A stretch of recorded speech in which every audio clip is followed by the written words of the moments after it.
And so it begins. Welcome to Erik's Old Time Radio. My name is Erik Rupp, and I am your host. And today we are going to bring you the very first broadcast episode of yours truly, Johnny Dollar. This is the Parakoff policy, and it stars Charles Russell as Johnny Dollar. And while things are a little bit unsettled as the show starts, there are things that they will drop later, like Johnny giving out silver dollars as tips, which back then was quite a hefty tip. You're getting the gist of where the show is going to go, and it's a good start to what is going to become a great program later on, and Charles Russell is definitely underrated as Johnny Dollar. So, without any further waiting, let's bring you the Parakoff policy on yours truly, Johnny Dollar.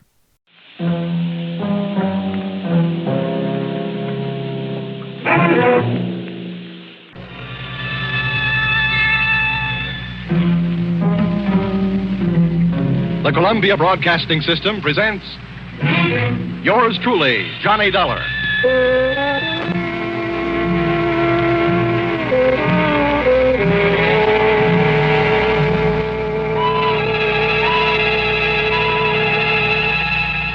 The next half hour has its baggage packed to take a trip with America's fabulous freelance insurance investigator, Johnny Dollar.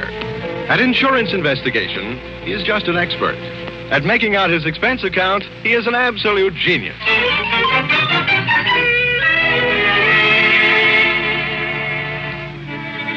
Expense account, submitted by investigator Johnny Dollar.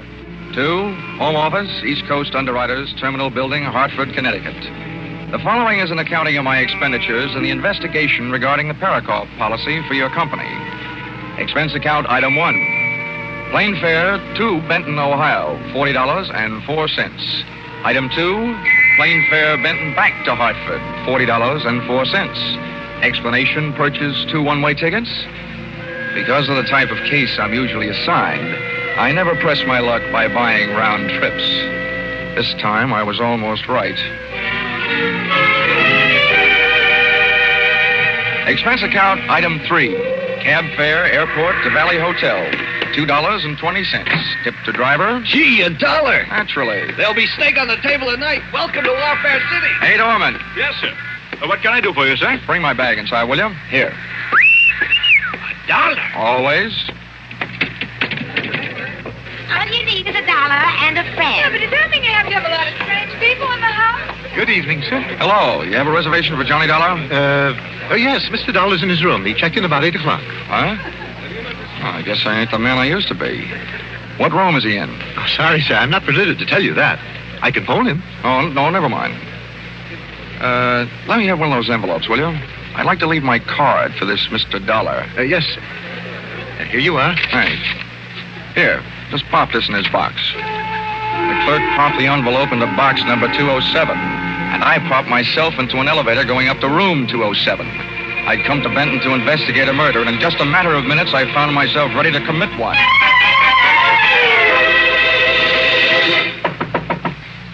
Yes? Who is it? Bellboy, sir. A package from Hartford. Just a minute. Package for me? Special delivery. Oh. Come on. Get up on your feet. Wait a minute. Take it easy. You must be Johnny Dollar. Sometimes strangers in a hotel room can be a lot of fun, but not when they're using my name. What's your angle? Listen, Dollar, I can explain everything. It better be good, and it better be fast. I didn't want to be seen waiting for you in the lobby, and it's important that I talk with you before anybody else does. That's why I'm here. I'm Eric Barker. Oh, the defense attorney in this Parakoff thing, huh? Well, I hope you're better at defending your client than you are at defending yourself. Whether my client goes to the chair or not, unfortunately, has nothing to do with my being a good lawyer. That's what I wanted to talk to you about. Well, I suppose this is one time when the attorney won't mind relinquishing the floor. Why don't you get up on your feet? Yeah, thanks. I will. Now, look, I'm no coward, Dollar. But if either one of us is going to get any place in this case, we'll have to work together. Now, I need your help. And I need it badly. I do a single act, sorry. Now, don't be hasty. I can help you, too. Just how much do you know about the Parakoff murder? All I know is it's one of the screwiest cases I've ever run into. All over the country, beneficiaries are knocking off insured people. But not here in Benton. Oh, no. Here they tell me the insured man, Harlan Wolf, knocked off his beneficiary and partner, Parakoff. And now I've got the jolly assignment of trying to keep the state from executing the insured man. My employer, East Coast Underwriters, isn't anxious to see $100,000 of their money burn up on the electric chair. Well, at least we're both stuck with the same tough job. Now, look, I'll tell you the few things I already know, and you fill it in from there. All I know is that Parakoff was shot to death, and that his business partner, your client, Harlan Wolf, was picked up leaving town and being held for the murder. What have they got against him? Only what they found on him. That's enough. The murder weapon. Any witnesses? One. Parakoff's wife, Marcia, an eyewitness. A murder weapon and an eyewitness. Well, it seems, at least at first glance anyway, that the state of Ohio will be receiving a large electric bill one day soon. Hey, is there any chance of my seeing Wolf? No, not before he's indicted. Great. Dollar, Harlan Wolf shot Parakoff in self-defense. There was no premeditation. Well, I'm convinced that I could get him off with a second-degree manslaughter verdict if it weren't for the tactics of the prosecution. What's that? Well, they not only have intimidated my character witnesses, they've suborned their own to perjury. That's the sort of thing I'm up against. Well, as the insurance companies keep on saying, never say die. See, where can I find the widow Parakoff? Well, if they aren't holding her in protective custody so nobody can question her, she may be at home. That's 1375 96th Street. That's a lot of figures. By the way, how's hers? Expense account item 4, cab fare to home of murdered man and the girl he left behind him, $2.40. I shivered all the way out to the suburbs, but not from fear or anticipation. A simple case of summer shorts in red flannel weather. The Parakoff place was obviously the product of a good income and a bad architect.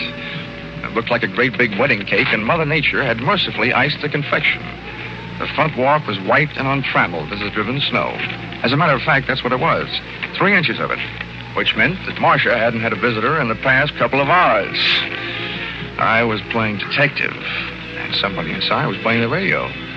So, I played Peeping Tom, and loved every second of it. I couldn't see her face, but she had a lovely profile. I hastened to the door.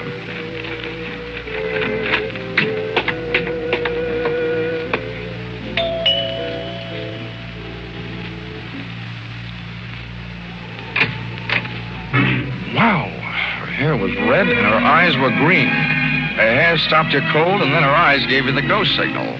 Yes? Would you mind saving that yes for later? I beg your pardon? Well, I've come here to ask your help and I hope you'll say yes. My name is Johnny Dollar. I've been sent to Benton to investigate the death of your husband. Well, why? Is this turned into a federal case? No, I'm from the insurance company. Oh, come in. Thanks. Say, where can I put my coat? This snow will melt all over your carpet. Let it melt. Just throw your coat anyplace. Okay. Good shot. Come on in by the fireplace. It's nice and warm. I should have brought some chestnuts. I could have followed her with my eyes closed. She headed for the living room, leaving a pathway of perfumed air behind her, and I didn't waste a breath of it. Say, that's nice perfume. Sit down. Thanks. Hey, you have good taste. That chair is a genuine antique. Oh? If you can stand a compliment before we get down to business, you certainly furnish a room. Oh, most of the things are just reproductions. Not the things I'm talking about. Oh, you mean me? Uh-huh. Oh, this is a happy surprise. I expected to find someone fatter and 40-er. My husband was. And now, what about his insurance? Oh, you got me wrong. You see, I'm working for the company that insured the man being held for the murder of your husband, Harlan Wolf. What do you want from me? Just your story of what happened. Oh, that I can't do. The district attorney had a long talk with me about it. I'm not supposed to say anything to anybody about it until the trial. Well, I'm not asking you for any state secrets. I just want you to save me a trip down to the morgue. Oh, don't be so brutal. Oh, sorry. I didn't realize you were still in mourning. That negligee confused me. Anyway, I'm at the newspaper morgue. That's what they call their files. You gave them a story. Why won't you give it to me? I told you I can't. Okay. Sorry I wasted your time. Oh, wait a minute. Don't go. Well, you aren't exactly cooperating. Oh, please sit down. I'm going crazy in this house alone all the time. Can't we find something else to talk about? Sure. Later. First things first. That makes sense. All right. I don't see how it could be wrong to tell you what's already been in the newspapers, Johnny. Yeah, that's right. Go ahead. All right. Well, Harlan Wolf and I were here in this room alone. We were discussing business. Business? Business. The Highland Coal Corporation. My husband was its president. Harlan Wolf is the secretary-treasurer, and I'm the vice president. I can't resist this, but your kind of businesswoman makes this anthracite heart of mine feel very bituminous. What?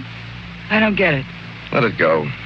So, you and Wolf were sitting here talking about your coal business. Where were you sitting? Well, I was sitting over there at the desk. How about Wolf? He was sitting where you are right now. And then my husband came home. And no doubt accused you and the secretary-treasurer of putting in too much overtime. Is that it? Yes. Oh, it was terrible. They fought, and finally Harlan ran over to the couch over there and pulled his gun out of his overcoat pocket and started pulling the trigger. Who called the police? The neighbors? No, I did. Well, that's all there is to it. That's all I wanted to know. It didn't hurt, did it? No. Now, how about using those big shoulders of yours for throwing a log on the fire? Sure. I'll go outside and get one. No, there are logs in here. I'd rather go outside and get one that's a little damp. They burn much slower. Oh. Well, then, while you're at it, get a big one.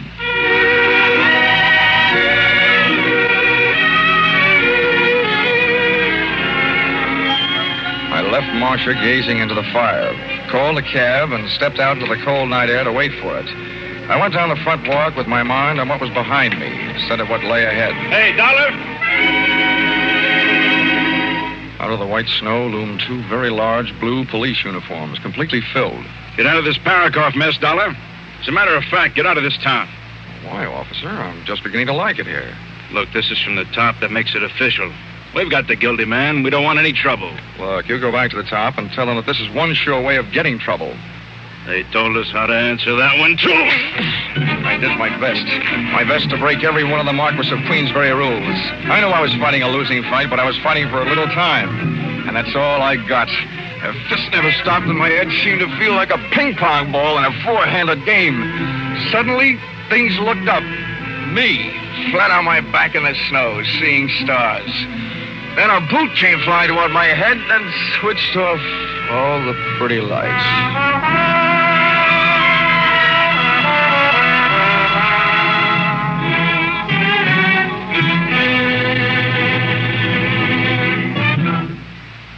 In just a minute, we'll bring you the second act of yours truly, Johnny Dollar. But first, we want to remind you that next Sunday night, CBS once more will bring you 10 great shows, filled with great stars and complete with comedy, drama, and mystery. Betty Davis will make her first appearance on The Prudential Hour, co-starring with Ray Milland in a gripping story of a woman who has to bridge a lifetime in 3 short hours. Once more, you'll hear those 90 non-stop minutes of mirth with Spike Jones, Jack Benny, and Amos and Andy in succession. There'll be more comedy, more drama following rapidly. The Adventures of Sam Spade, Lum and Abner, Helen Hayes, Eve Arden, Life with Luigi, It Pays to Be Ignorant. Staying tuned to CBS on Sunday nights guarantees you the greatest entertainment on the greatest listening night of all. These programs are regular Sunday night features on most of these same CBS stations. And, of course, Jack Benny comes to you over them all. And now, back to yours truly, Johnny Dollar.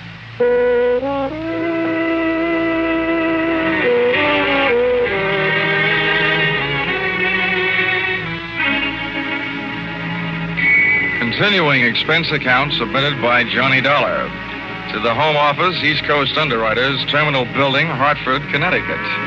Expense account item 5, medical supplies, bonded, $7. Oh, and here's something I'll give you for free. A handy help for your regularly employed insurance investigators. When I find myself overwhelmed in a brawl with unknown assailants, cops included, I do my best to take away more than just bruises and contusions. During my career, I've picked more pockets than a rack boy in a pool room. And I added one more to the score during the brawl in front of the Parakoff house just before I went bye-bye in the snow.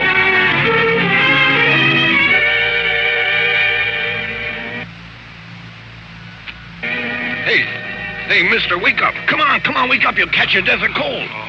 Did you call a cab? Yeah, I think so. Holy smokes, your face. Was you robbed? What's the matter? Isn't it there? Huh?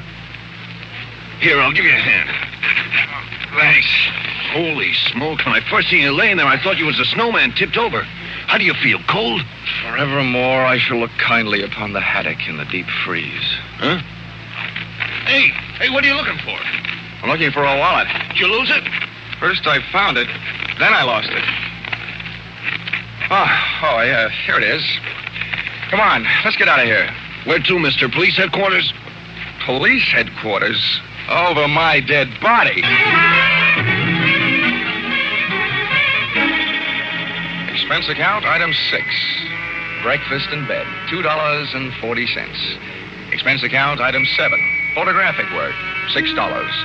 For taking pictures of contents of wallet I lifted from the police uniform the night before. Expense account, item 8. 70 cents cab fare to office of Edmund Byron, District Attorney. Sorry to have kept you waiting, Bob. Good heavens, man, your face. Felonious assault? Yeah. Well, I got a flash for you. Not by person or persons unknown. Splendid. You wish to prefer charges? You're half right again. But not for felonious assault and not against the guys who gave me this going-over last night. What are you talking about? You know what I'm talking about. They were a couple of your harness bulls. I don't want you to waste any time denying it, so forget it. I don't have the slightest idea what this is all about, Dollar. I said forget it. I want to talk about something more important. You're holding Harlan Wolf for the Parakoff murder. Now, what I want to know is, when are you going to hand down your indictment and what it's going to be? First thing in the morning, first-degree murder. Anything else you want to know before I have you thrown out of here? Yeah. How do I get mixed up in these rhubarbs? Expense account, item 10, 5 cents. A phone call to my partner in despair, Eric Barker, attorney for the defense, who agreed to lend me a set of police photographs of the scene of the crime and the principals involved. Parakoff looked very dead. Marcia looked very frightened. And the accused, Harlan Wolf, looked very fat. The pictures of the scene of the crime indicated the shooting occurred with Parakoff and Wolf standing face to face, and that all of the bullets had gone banging straight into the right side of Parakoff's body. I set up an appointment to meet Barker at 3 that afternoon, and decided to make the most of the time in between by seeing what kind of a trade I could make on that wallet I'd picked up during the winter sports of the night before. The name in it was Ben Arnold, and the address was disreputable.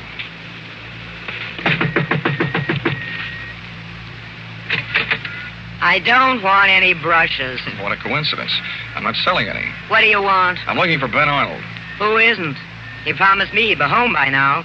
By this time, I should know better. Okay, I'll wait. Outside. Inside. Hey, wait a minute. Ben won't like this. Well, that makes it even. I don't like Ben. Look, I don't want any trouble. Okay, then don't make any trouble. Well, what do you want here anyway? Oh, let's just say I dropped by for an unfriendly visit. If Ben finds you here, it'll get real unfriendly. I'm warning you, get out of here. Ain't that face of yours marked up enough? Well, that mouse hanging under your eye isn't exactly a beauty mark. Ben really spreads his blessings, doesn't he? Hey. Dad really spread one blessing right there close in front of me.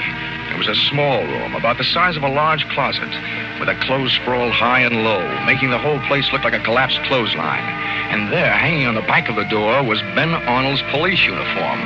My eyes popped out, pushed one of its shiny brass buttons, and rang the bell. There, like little brass love letters on the brass, stood the initials CPD. And CPD were never the initials of the Benton Police Department.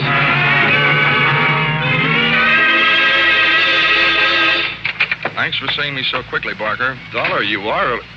Good Lord, what happened to your face? A couple of police uniforms with overstuffed shoulders did this to me last night. Oh, there you are. I warned you. We're up against a ruthless bunch. Something should be done about it. Using the police force to beat up anybody who stands in their way. No, Barker. They were wearing uniforms, but they weren't police. Yeah, what? Well, I'm afraid I don't follow you. Barker, can you give me one good reason for a Benton cop to be wearing an out-of-town uniform? And don't tell me they got mixed up at the cleaners. Out-of-town uniform? Yeah. Yeah, and here's another one. If the law enforcement setup here is so rotten, why would they go to all the trouble of dressing up an outsider to do their muscle work? Well, I don't know. What I mean is, did they? Who else would do it? Certainly couldn't have been Marcia. Why not? The policy I'm interested in is the one that Parakoff, as president of that coal company, took out on Wolf's life because of his importance to the company. That kind of policy is taken out every day. But Marcia, as vice president of that coal company, is in line to collect on that policy if Wolf goes to the chair. But why should Wolf admit to the shooting? He has nothing to gain, his life to lose. Now, look, Marcia told me that the night of the murder, she and Wolf were alone in the house talking about the coal business. And then she didn't know what I meant when I used the words bituminous and anthracite. Whatever Marcia had on the fire that night with Wolf, it wasn't coal. No. Well, you're right about that. Marcia and Wolf were having some kind of romance. Okay. So let's say Marcia shot her husband. Let's say Wolf is madly in love with her. Let's say she promises Wolf that she will testify he shot her husband in self-defense. Marcia gets away with murder, Wolf gets away with a light sentence or none at all, and then Wolf gets away with a girl. That makes sense. Yeah, but what makes you think this is even possible? Barker, somebody had me beat up last night. I say the prosecution wouldn't have bothered sending fake cops. So, the question is, who would? There's one thing I've got to check, and check fast. Yeah, so what's that? Those police photos you gave me show that Parakoff was shot by a left-handed shooter. And that's one of the prosecution's strongest points. Wolf was left-handed. Well, that doesn't prove that Marcia isn't.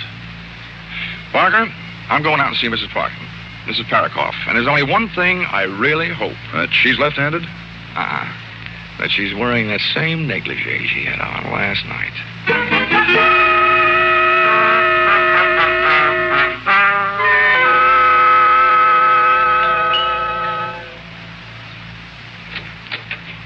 Hello, Marcia. Can I come in? Why, Johnny, what happened to your face? Oh, I didn't get down to the beauty parlor today. You look like you've been fighting. Uh-huh. Not too well, but wisely. Well, come on in the other room. And how about throwing another log on the fire? Say, you're a real little firebug, aren't you? You should have lived back in old Nero's time. Whose time? Never mind. I'll tell you what, I'll build the fire if you light it. Well, I'd love to. Oh, you're getting a dry one from inside. Last night you went all the way outside to get one that would burn for a long time. Oh, that was last night. You got some paper? Here's some. There we are. Okay, hot point. Here's my lighter. Touch it off. Okay. There, that'll do it. Come on. Sit down over here. No, over here will do. This chair is a perfect fit for me. Which makes me think maybe the state of Ohio has a chair that's a perfect fit for you. What are you talking about? Well, if you want to play games, I'll read you the rules. You know, there's a big advantage in being on my side of investigation. Fellas in my racket have the benefit of a lot of experience. But murderers, well, almost everyone is inexperienced at that business. One moment they aren't murderers, the next moment they are. Johnny, please. Now, let's have a look at what's on my side. For instance, from the empty shells thrown off by an automatic pistol, the experts can get a better picture of a murder scene than they can from the witnesses. Your husband was killed by a gun that was held approximately 18 inches away and directly in front of him. And the bullets entered the right half of his body. That means he was killed by someone who shoots left-handed. Harlan Wolf is left-handed. You can ask him. He'll tell you. I know that. And so are you.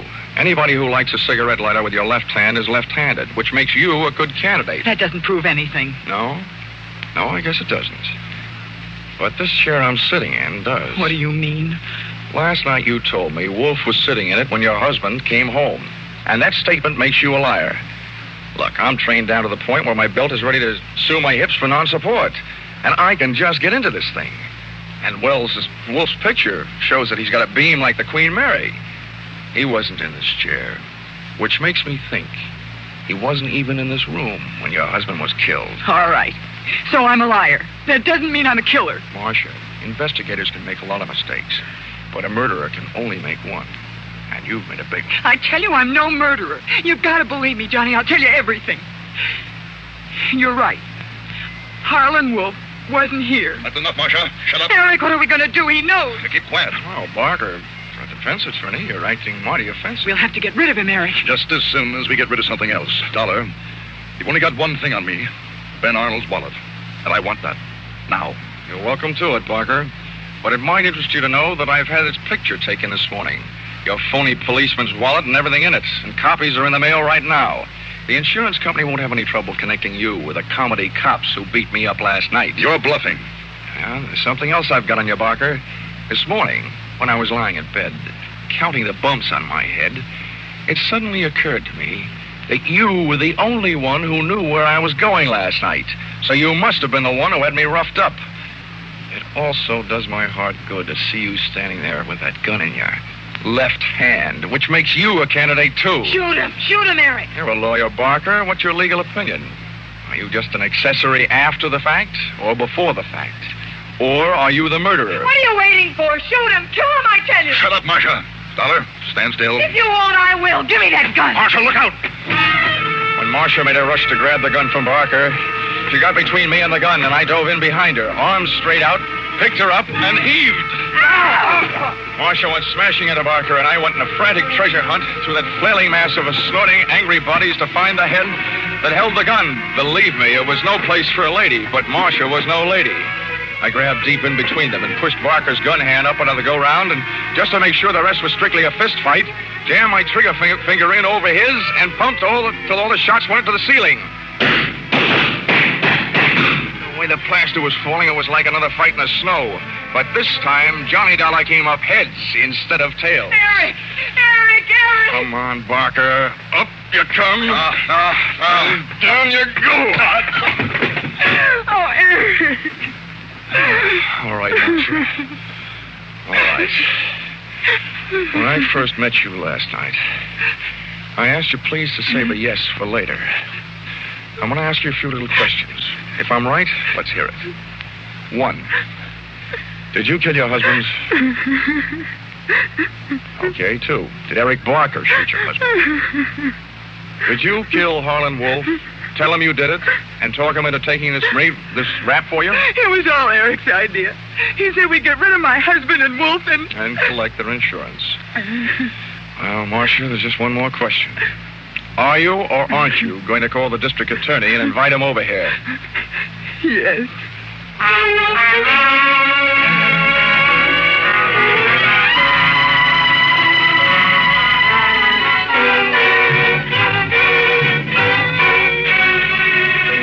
Expense account item 11.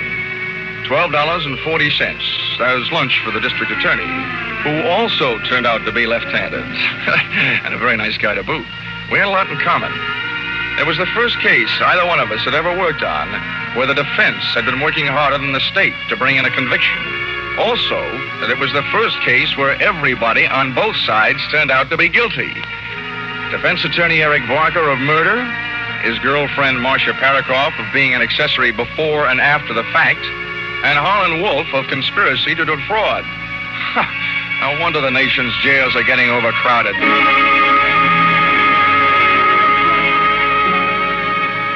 Expense account item 12, $700. Side trip to Miami, Florida. Purpose,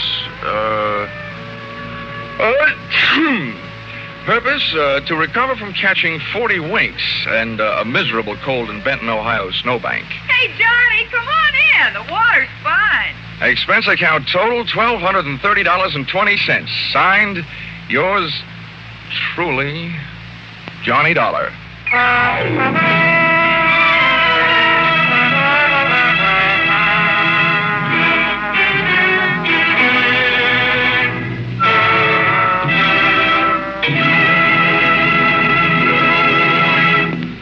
Now a word about a special CBS broadcast this Sunday.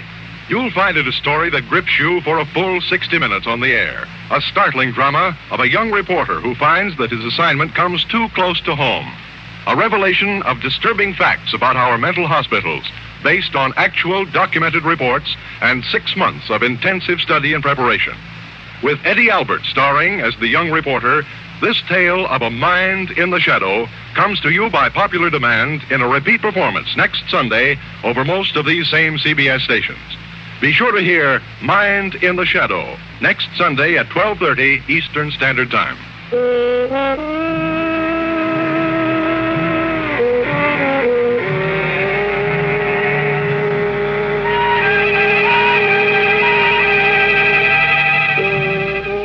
Listen in again again next week when CBS brings you Yours Truly, Johnny Dollar, with Charles Russell as Johnny.